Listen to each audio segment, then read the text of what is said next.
Hello, humans, and welcome to another episode of Gen X Gamer. Look at Nintendo.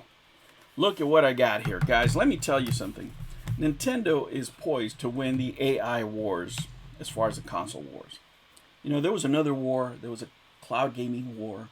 Xbox won that. But what did they win? And at what cost? Right? When it comes to the new market that is influenced by AI, I have to tell you that I believe that Nintendo is going to come out on top. Let me tell you why, and it really has nothing to do with the current business model that they have. It actually has to do with a decision they made long ago, back when they made the Wii, right? And I would say even before that, when they made the GameCube. And that is that they were going to focus on the players. They were going to focus on games rather than technology, right? And their big bet was that they were going to let the other companies, they were going to let Sony and Xbox battle it out with technology, with that expensive hardware, with that expensive memory. And that's back then. That's back in the PS3 days, guys. The Wii was winning back then with less hard. That was a big critique on the Wii. Oh, you can't run these games. You can't run those games, whatever. Everybody's playing bowling. But at the end of the day, what has lost more money? Right? What is the number one rule in business? Right? Be on time and don't lose money in investing. And when you're investing, when you lose money, like you did in Concord, like companies do on these, like Xbox did with their hardware, going with a box. Don't even get me started on that. When you make the wrong bets in business, you have to pay. And you pay with profits. You pay with losing money. Now, Nintendo's strategy from the beginning was for entertainment. If I had a critique of this console here that's been around the world with me, let me tell you, I've taken this console everywhere. It's just, the engineering was a little light.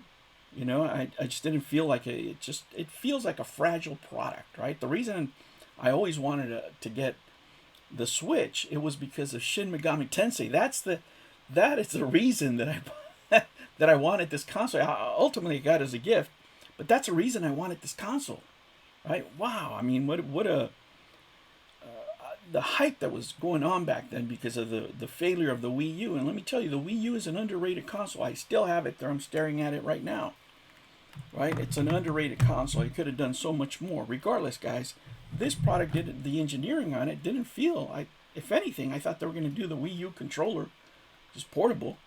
This was just a little too light, in general for me, right? They kind of fixed it with the OLED. I think this is probably the model that they wanted to come with as the light. But I think now with the Switch 2, like this really feels, like a Nintendo product. You know what I'm saying? It just really feels, the engineering feels up to par with Nintendo, what we're used with them as far as ergonomics, and ease of use. But the bet that they made of focusing on entertainment, the bet that they made of focusing on the player and on their IPs is going to pay off tenfold now. Because look at the struggles that they're having. We're talking about a PS6. Why are we talking about a PlayStation 6? It doesn't feel that the PlayStation 5 is done yet. As players, right? I own a PS5. I own a bunch of games right here, but I'm telling you, does the PS5 feel like the PS3 or even the PS4? No, it doesn't. Just not enough IPs, just a lot of remakes, just not enough original product. Why? Because they made the bet on multiplayer games instead of the single player experience. Now these companies have to make bets on competing with AI for hardware. That is insane. Now, to some extent, Nintendo has to compete also, but to a lesser extent. Now think of it. With the new products that are coming out, whether it's PlayStation, whether it's Xbox, you're looking at the mid 700s as your starting point. Even if the Switch is $500, you could still put that on layaway, right? The other one you have to finance. So just the accessibility, and if anything, the greatest compared to the Switch 2 is not anything else but the Switch 1. That really is its main competitor, because there's so much entertainment still left in these consoles that why would you change, right? There's no big banger of software that's out there that you have to have on the Switch too. That's being your own competition is not a bad place to be, right? You're still making money, and the Switch ones are cheaper to make.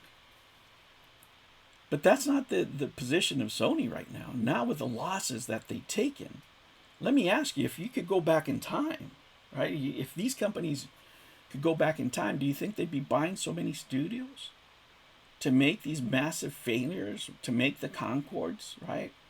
To start charging people more money because Xbox bought all these studios?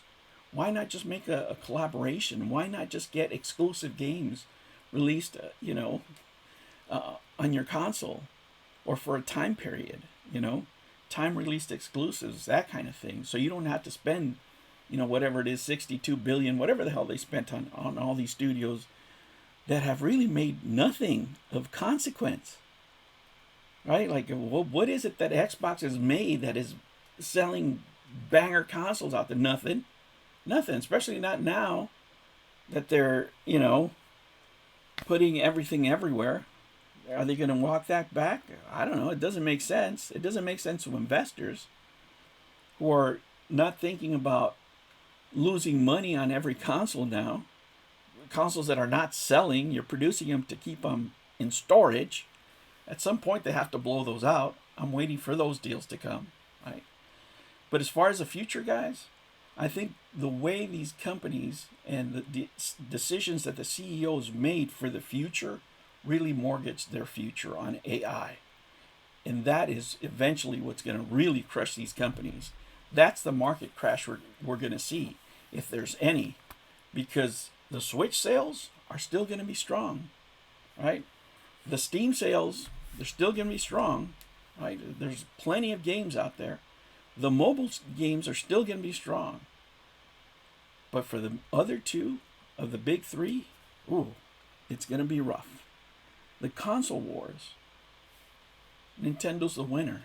Not only this generation, but I'm telling you, it's the next generation is going to be for them to lose. They're in a great position right now to keep being the leaders in the video game industry. And simply because of the company culture. It's just different. It's player focused. And you can't say that about PlayStation, and you certainly can't say that about Xbox. All right, humans, I will catch you on the next one. Take care.